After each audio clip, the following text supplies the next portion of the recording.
Unity amongst all Muslims is one of the most important aspects of Islam.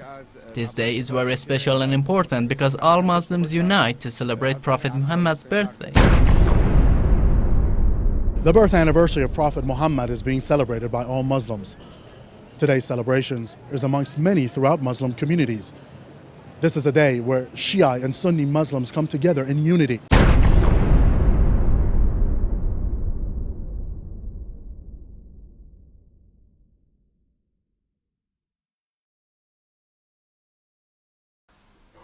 Having understood Christmas, it is also important for us to understand the Islamic, or we shouldn't say Islamic, let us call it the Muslim substitute. Muslims, seeing this fervor with which Christians celebrated the day of birth of Jesus Christ, the supposed day, felt that since Muhammad sallallahu alaihi wasallam, in our belief system, he was a greater prophet than Jesus alayhi salam, then shouldn't we celebrate his birthday? If the Christians are making such a big show, shouldn't we do more, do better?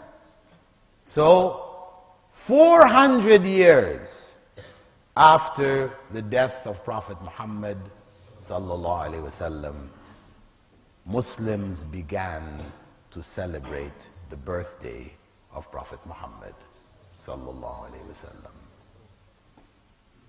It began in Egypt as a national practice. Under the Fatimids, the Shiite rulers of Egypt, they started it. And the day they chose was actually the day, historically, on which Prophet Muhammad ﷺ died. The day on which he was born is actually not known. Though people say, no, but we know it is. No. Historians are not agreed on the day. We have no concrete evidence regarding the day on which Prophet Muhammad ﷺ was born.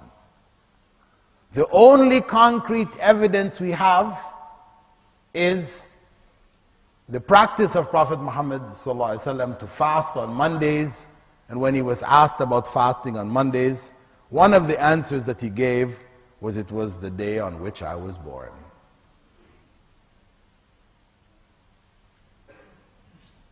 He fasted on Mondays. So the only thing that we can say with certainty is that he was born on a Monday. Which Monday? Allah alone knows. As Allah hid the day on which Prophet Isa was born, he hid the day on which Prophet Muhammad ﷺ was born. This was to prevent what has happened.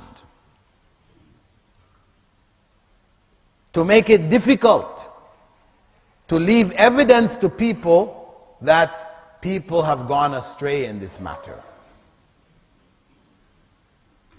But the celebration of the Prophet ﷺ's birthday has no basis in Islamic teachings beyond fasting on Monday.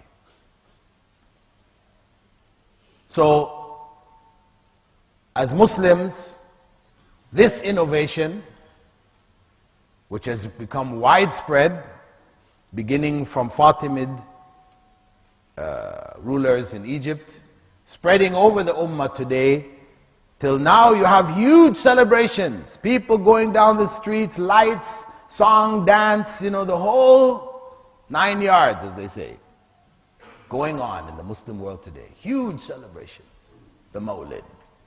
People writing poetry, Qasidat al-Burda, and Qawali, singing and music and everything, all the forbidden things have now been lumped together in the Mawlid. all innovation is misguidance. Kullu bid'atin dalalah. That's what Prophet Muhammad said. Regardless of people's intention, people say, but that's not my intention. I don't intend to innovate, I'm just remembering Prophet Muhammad. Is it a bad thing? In the way that you're doing it is a bad thing. It's not a bad thing to remember Prophet Muhammad. Allah tells us in the Quran, إِنَّ اللَّهَ وَمَلَائِكَتَهُ يُصَلُّونَ عَلَى النَّبِيِّ يَا أَيُّهَا الَّذِينَ آمَنُوا صَلُّوا عَلَيْهِ وَسَلِّمُوا تَسْلِيمًا. Calls on the believers to remember Prophet Muhammad by doing what? By celebrating his birthday? Some people say, yeah, that's what the verse really is saying. Celebrate his birthday. That is not what was understood by the early generation. The early generation that heard this verse, that recorded this verse, they didn't celebrate his birthday. So obviously that was not what was to be understood from this verse. They understood, as the verse clearly states, that we ask Allah's peace and blessings to be on Prophet Muhammad ﷺ. In our recognition for what he has done for us, guided us to the straight path, we ask Allah to bless him. Not to celebrate his birthday with the fanfare that we do today. It being innovation, it is not surprising that it caused deviation. So some of the poetry that is recited, Qasidat al-Burda, attributes to Prophet Muhammad ﷺ the knowledge of Allah.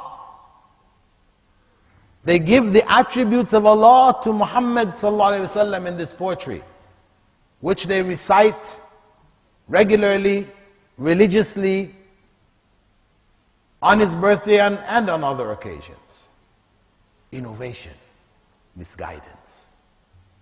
Calling people to the worship of Muhammad sallallahu alaihi wasallam.